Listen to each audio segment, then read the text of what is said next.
Yo, yo, yo, welcome back. Welcome back, episode 4. Just trying to be rude over here. Let's get into it.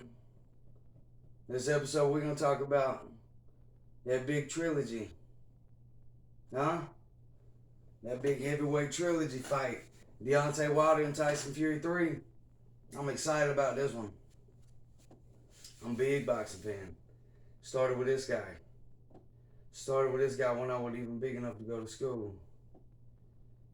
We'll talk about my boxing stuff on another episode, but it started with this guy. But I say that to get to this. Heavyweight boxing has been painfully boring to watch for a long time. Heavyweight boxing has been boxing as a whole, but specifically, heavyweight boxing has been painfully hard to watch for a meaningful period of time. I'd say since Lennox Lewis went away. Now we're talking about the early 2000s. I'd say since Lennox Lewis stepped away, props Lennox Lewis. Lennox Lewis and George St. Pierre are about the only two combat athletes right off the top of my head that I can think of that went away on top. Think about it. You got somebody different? Throw it in the comments. But since Lennox Lewis went away, heavyweight boxing's been painfully hard to watch. I keep an eye on it, try to keep my finger on the pulse and everything. It's just, you know. But a few years ago, I started hearing about this guy Deontay Wilder. Now they're saying things like, "This is the next Mike Tyson, man. This guy's a killer. This dude, man, you need to check him out. Check him out." All right, I tuned in, I checked him out. Deontay Wilder. He's a hard hitter. If you don't know Deontay Wilder, go check it out, especially before Saturday night. Go check him out. Go watch some of his fights up too. He was 41-0 with 40 knockouts. If I'm wrong, he was 42-0 with 41 knockouts. Either way, it's a lot of knockouts. That's a good record. That's a lot of knockouts. Now, then I find out, he's knocking people over in a violent fashion. He's not I'm not hating. Just being real. Just being rude. He's not a great boxer. He's not a good boxer. But he's got that one hitter quitter, that genetic stopping power. You know what I'm saying? That you can't teach. Punches are born. You know what I'm saying? You can learn technique. You can train somebody up to be a champion. Champions are made. Champions are molded. But you punches are born. Deontay Wilder's got that genetic stopping power, that pie out, that one hitter quitter. He'll shut the lights off. Go check him out. Then I learned he's from. I'm over here in Georgia. He's from Tuscaloosa, Alabama. So he's a neighbor. So I'm checking this dude out. He's the first heavyweight that's come along in a while with some excitement, and he's a neighbor right over here in Tuscaloosa, Alabama. So I'm checking, Deontay Wilder out. I'm following him. Then I see he's about to fight with this dude Tyson Fury. I didn't know much about Tyson Fury. I knew Tyson Fury beat Vladimir Klitschko for about 10 years, roughly. Them big boring Klitschko brothers was running the heavyweight division of boxing. Ain't taking nothing away from them, but they were hard to watch. But I know Tyson Fury beat Klitschko. It went away. I'm about to touch on that a little bit. But he's coming back with Deontay Wilder. Okay, whatever. So in the build up of this first fight, I'm learning a little bit more about these guys. In the build up for this first fight, I'm learning a little bit more about these two guys, and I'm learning about Tyson Fury, and the parallels with myself and Tyson Fury was almost kind of eerie. Almost a little bit eerie, so I was a little more drawn to Tyson Fury. I learned that See, maybe I'll put my testimony on here one day, but I ain't gonna get into all that. But I just I quit the boxing, I quit the wrestling. All my anyways, all the training, all just set it down and walked away and cut everybody off and shut down for a couple years. Had some depressions and some trying to take myself out, and I get out of hospital, and this is right when I get out of hospital. I'm not just rambling. So right when I get out of the hospital, I decided I'm gonna get myself back in some more shape, get back into wrestling, get back into boxing. Just start living again. And I'm learning about these two dudes in this build up. And Tyson Fury, after he beat Klitschko, he's undefeated now. Tyson Fury's undefeated. Beat Klitschko, took the world championship off of Vladimir Klitschko. Gave it back. Just shut down, went away for 3 years. I mean, bunch of drugging, bunch of drinking, put on a bunch of weight, suicidal, stuff. And one day, he just, he's giving praise to God, and I love that, But one day he says he's praying and on his knees crying, and I know a little bit about that. And he says, just the next day he decided, you know what, I'm going to get myself back in shape. I'm going to go get back, what I was wanting out of this life and everything. So I'm learning these things, and it's really, the parallels is crazy because the way that the timeline plays out is exactly the time he was doing this is when I was going through my stuff and I didn't even know it. So I'm just got out of the hospital. I'm in the comeback, if you will, and I'm hearing about this dude, and it's crazy how similar the stories were. So I'm a little drawn to this dude now, and then he's hilarious. Go watch him. Go watch his press conferences and all that. The Gypsy King. I got to really start liking this dude, Tyson Fury. So now I'm, already about Deontay Wilder. So now I'm ready to see this first fight. I'm invested. First fight, decent fight, good fight. Tyson Fury won't. Hey, this ain't. But hey, my least favorite thing about politics is, boxing is the politics. All the politics involved. It's not straight up. There's a bunch of red tape and who you got to talk. It's just if you know about it, you know about it. If you don't, it ain't gonna take long to find out about it. Just that's why I respect Dana White so much. He's running UFC right. You know what I'm saying? Like and I can't wait he's talking about zoo for boxing. If he starts his zoo for boxing, because the way he runs UFC is gonna. But the boxing world is just so corrupt with all the promoters and all everybody that's got their hands in the pie, and it's just it's criminal. You know what I'm saying? But so they have the first fight. Tyson Fury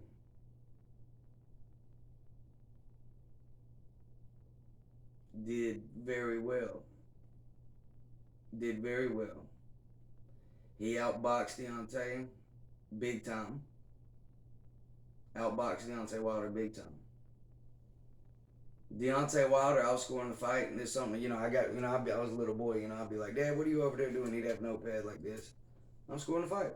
What? So, when I'm a little boy, I'm just sitting over there wanting to do what Dad's doing. He's teaching me about, the 10 must, and the 10 must system in the rounds, and, so if somebody, betters his man a little bit, you give him a 10-9. Somebody gets, maybe knocked down. You know what I'm saying? Just lopsided, big time first round, a knockdown. You give them a 10-8 round. 10-8 rounds are, they're out there. 10-7. That's, hey, you really need to change something you're doing, but they're out there. You don't see too many 10-7 rounds, but they're out there. But anyways, I'm scoring this fight, and Deontay Wilder maybe won 2 rounds. Maybe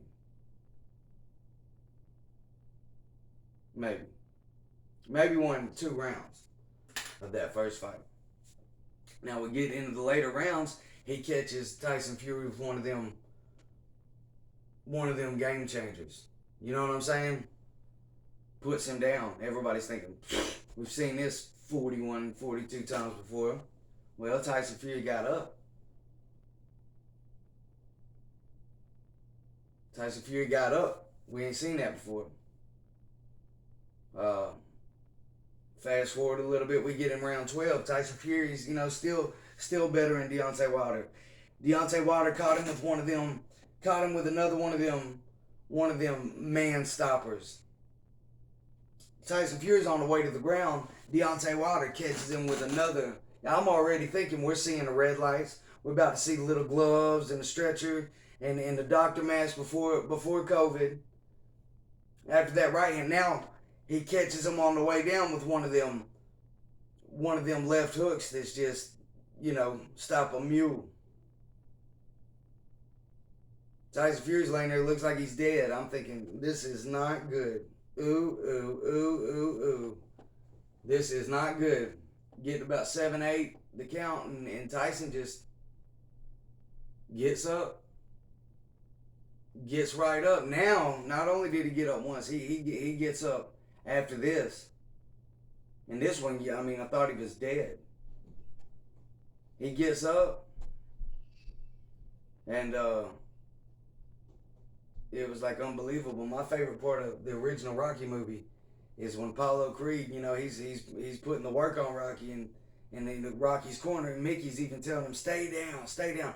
And Rocky gets up, and Apollo Creed looks back at his corner like, Rocky gets up and does the, come on, been getting beat on, probably too tired to breathe, and he just gives him the, come on, and Apollo Creed just looks back at his corner like, what do I got to do to this dude?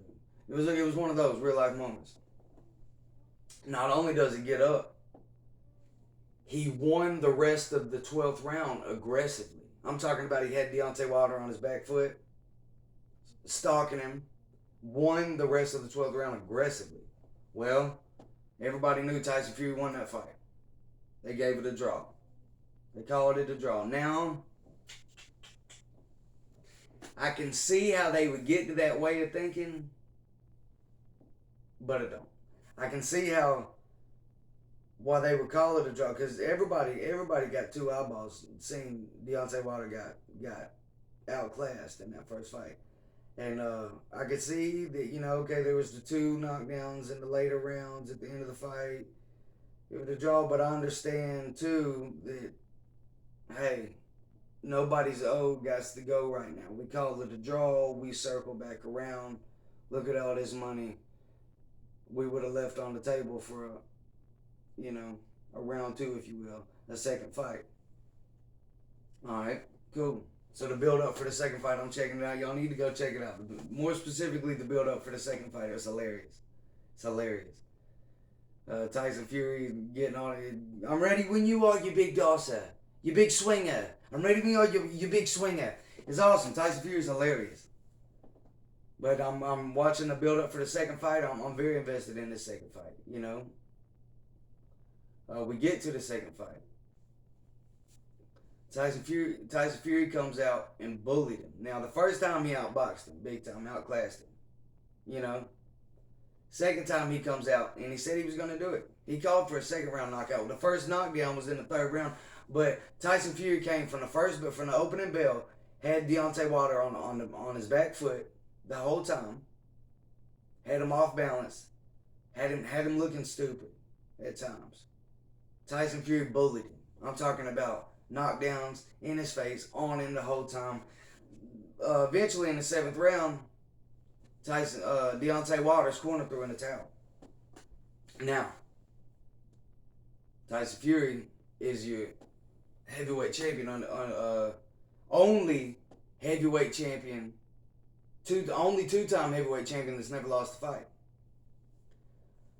So, Deontay Wilder was quiet for a little bit. I'm thinking, immediate rematch. Tyson Fury was saying in the build-up to the second fight, he was saying, and they were asking him, what's coming next? What he's saying, I'm going to beat Wilder. I'm going to beat Wilder again. He soon, Wilder's going to want the rematch, so I'm thinking immediate rematch. Okay, here we go. First one was a draw. He just made him look like a little boy this time. Okay, third fight's coming. Tyson, Deontay Wilder wasn't calling for an immediate rematch. He was quiet except for all the excuses. Now, One of the excuses was first excuse Deontay Wilder come out with was his his walkout attire, his costume that he wore to the ring, his Halloween costume that had glowing purple eyes and it looked real scary and it was, if it looked like something they'd have on display at the Home Depot, you can put on your front yard, and if you had it, you'd be, big dude on the block, but Halloween decorations, you'd win the neighborhood Halloween. But so the first thing you come out, this man's 6'7", 200 and north of 200 pounds, talking about this 40-pound weight suit, just weighting down, and that's what cost him the fight. It says his legs were gone because of the cause. Come on now, that's the worst. That's the most embarrassing excuse I've ever heard. Is his walkout ring costume is what cost him the fight. That's just embarrassing. Then he comes out talking about he done fired his whole team for throwing in the towel. Fired his head trainer for throwing in the towel when he should have gave him a pay raise because he saved his life. You know what I mean? Should have gave him a pay raise. He did the right thing, got fired behind it, whatever. Alright. Come out saying his costume weighed him down. That's what cost him the fight. Then he was saying that his trainer, the one that he fired, spiked his water. He was blaming it on the referee somehow. He blamed it on the Nevada State Athletic Commission. Then he was talking about injuries. He said he had a torn bicep coming into the fight, something about a shoulder coming in the fight. Okay, well, injuries happen, whatever. No professional athlete, no fighter at least, is going into any fight 100%. Period. That's just how it goes. You beat up. If you're putting in the work you need to be putting in, training, proper to get where you want to be, especially on that level. No fighter's ever walking in there 100%. If they tell you they are, they're lying. These days I wanted to call a taxi or an Uber, get a lift to take me from the bed to the bathroom. You know what I mean? I can't, so injuries, whatever, that's just, don't come out complaining, it's like Jesus said, Jesus said, try to live a life without complaining.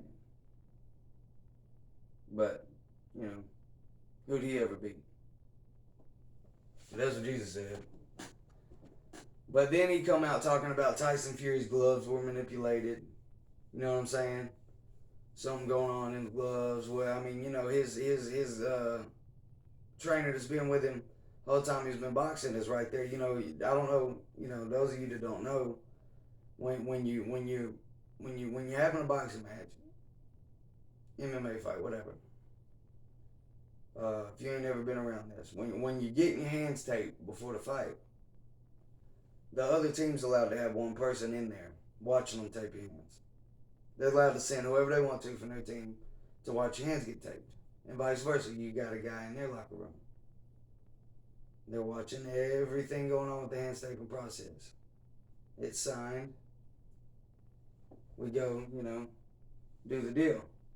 So he's saying Tyson Fury's gloves were manipulated. So, I mean, dude, if he would have had one excuse, all right. But every excuse, some of them are just downright embarrassing. Bro, come on. Be a man about it. You're still one of the baddest dudes in the world. Y'all are still two of the baddest dudes walking the face of the earth. You just, one of you was better at what y'all was doing on that night. Dust yourself off. Come back at it a different way. Don't cry about it. Don't give complaints. There's nothing worse than a grown man complaining. I'm sorry. I just feel like there ain't nothing worse than a grown man complaining about something. Just being rude. So, he's not calling for an immediate rematch, whatever. So then they're getting ready for Tyson Fury, Anthony Joshua. That would have been a big fight. Super fight, especially in the UK. Two Britons, two champions. They're going to unify the belts. Maybe the biggest, possibly the biggest heavyweight fight in, boxing history. Definitely the biggest British heavyweight fight in boxing history. But then Deontay Wilder comes out with this arbitration because he had his rematch clause. They went through the courts, whatever, He could have got $80 million from Tyson Fury if Tyson Fury would have just kept with his business with AJ, Anthony Joshua. Uh, I heard about 20 million step aside money. Just let everything. But Tyson Fury said, "No, I ain't paying you nothing, you big dog, sir. I won't pay you $20, you big dog, sir." He said, "I'd pay in ass whippings." So here we go. We're about to get the third fight, and I'm excited about it. Now, I want to talk about this third fight because got respect for Deontay Wilder for one reason. Don't got a lot. I've lost a lot of respect for Deontay Wilder because all these excuses. But the man, I still respect that he's got a little bit of pride about him. He's wanting to come back in. And, it's kind of like Rocky 3, when... Because these guys even knocked over all these 41, 40... I mean, that's still knockouts. That's, still impressive, but there aren't a whole lot of notable names, notable fighters in there, tomato cans, and like on Rocky 3 when he was, Mickey saying, he don't want to fight, and Rocky said, "What are you talking about? I've had 10 title defenses." And Mickey tells him, "That was easy. They was handpicked." Rocky said, "Setups?" "No, they weren't setups. They were good fighters, but they weren't killers like this guy. He'll knock you to tomorrow, Rock."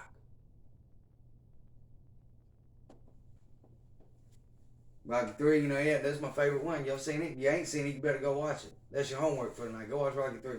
But anyways, I ain't going to tell you the rest of the movie, but it might be where Deontay Wilder's at right now. He wants to figure out, was I thinking by the people that was around me and the way they was setting up who was in front of me, was I thinking I was better than I really am when I wasn't? Any man's going to think about that. He wants to go see now.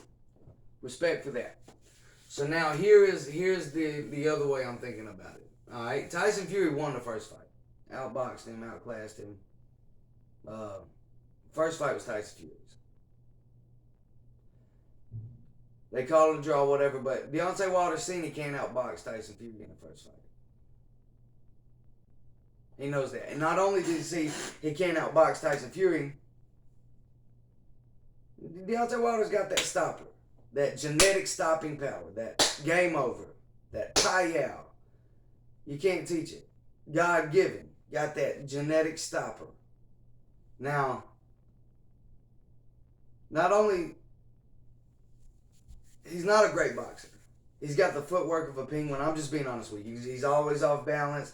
He don't really know how to put a, he swats. He looks like he's throwing a frisbee when he throws his punches, but if he lands that right hand, that's all he's got to do. That great eraser, Teddy Atlas calls it, that eraser. It don't matter about the lack of skills and the lack of technique, because if he lands that, more than makes up for it.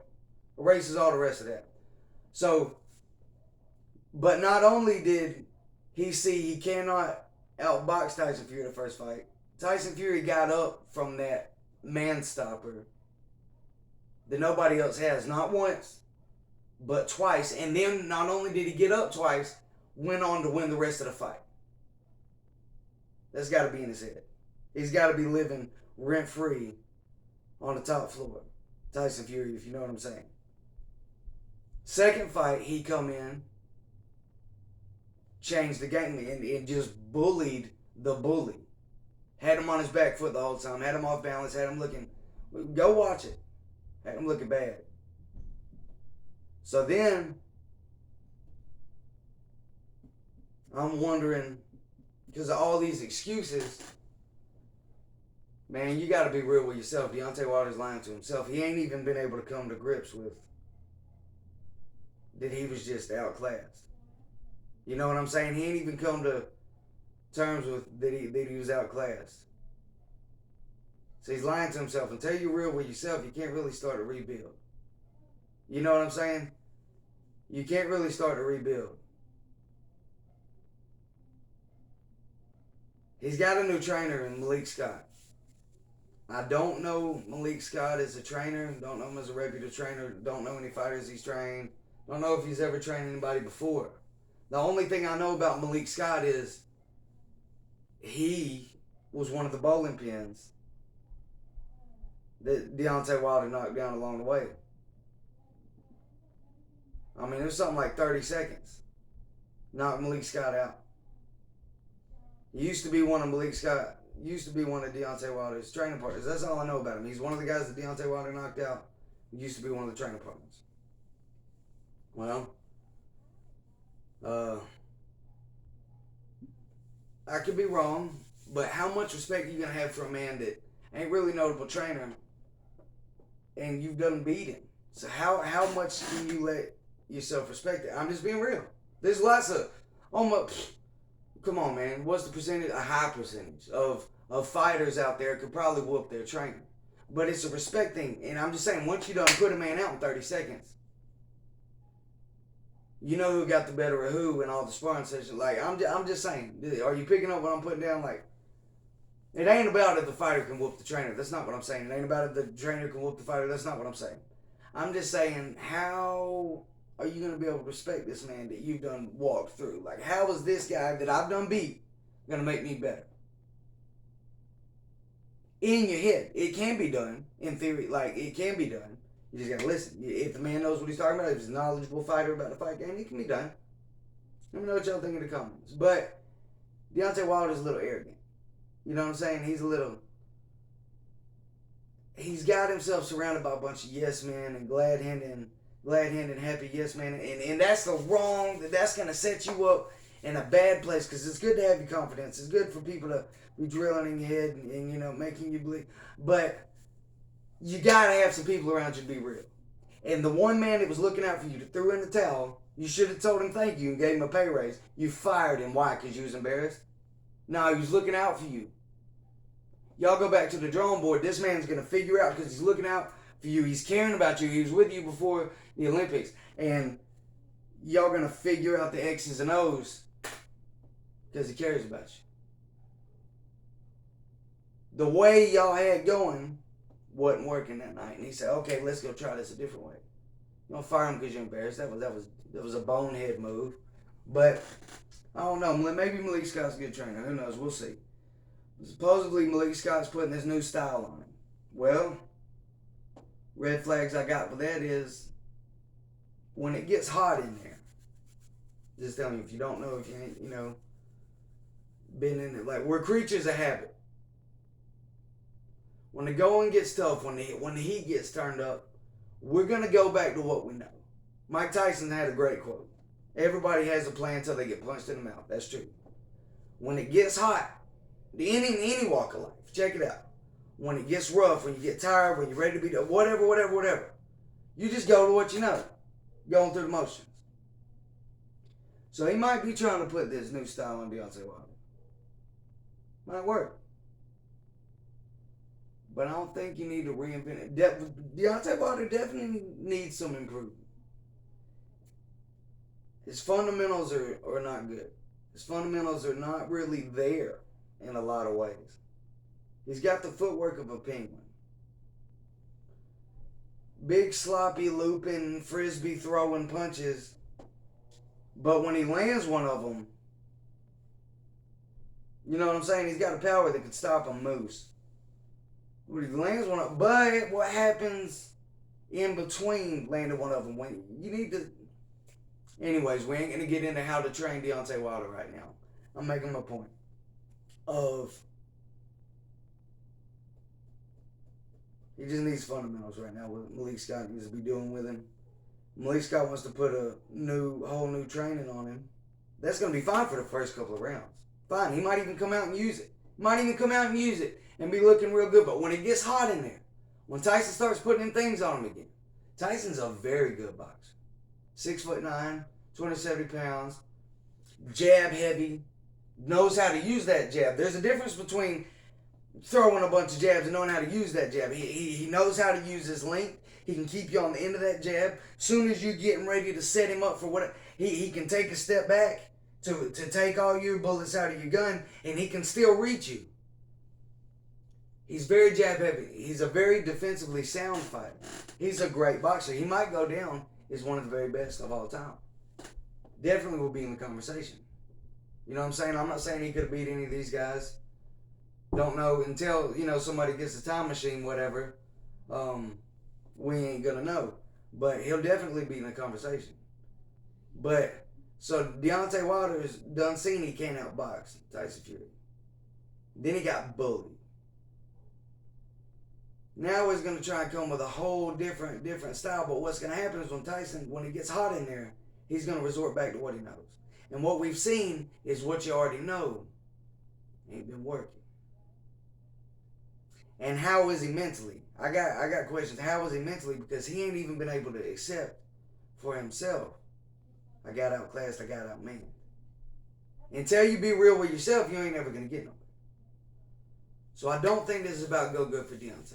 But hey, still a very, very dangerous man. Maybe the most dangerous man in the heavyweight division because he's got that if he lands it. But I don't think he's going to be able to land it. This is what I'm saying. Tell me what y'all think in the comments. Tune into it Saturday. Watch the first and second fight first. But I'm going to leave you with this. God is faithful. God is faithful. Who will not allow you to be tempted beyond what you are able? But with the temptation will provide the way of escape also, that you may be able to endure it. Jesus loves you. So does the ROD. Remember, lay down some love on that like button. Slam that subscribe. Send out a share to the homies. And come at me in the comments. I want to hear what you got to say. Be good or be good at it. Jesus loves you. So does the ROD.